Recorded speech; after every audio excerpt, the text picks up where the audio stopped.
Ես այսօր այո շատ դաժան եւ ծանր ճանապարհ եմ անցել եւ շատ դժվար որոշումներ եմ կայացրել,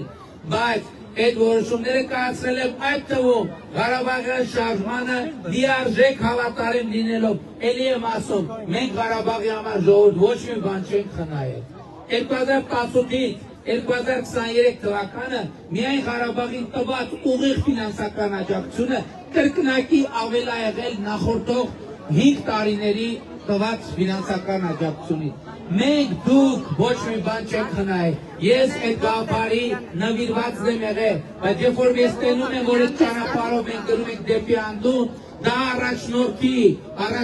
հատկությունն է, այո հաշվի առնելով նաև, որ ասել եմ Արցախը, Հայաստանը եւ Բերդ, ասել եմ, որովհետև հավատարիմ եմ եղել այդ գաղափարին, բայց երբ որ տենում եմ այդ ճանապարհը մեզ անդունն է տանում, ես այդքան ուրախ եմ, որ այդքան ուժ եմ ունեցել, եւ որովհետև դա հեշտ բան չի, իմացել եմ ինչ են ասելու դրանի պատասխան, բայց ես հանուն եմ ցերեկի,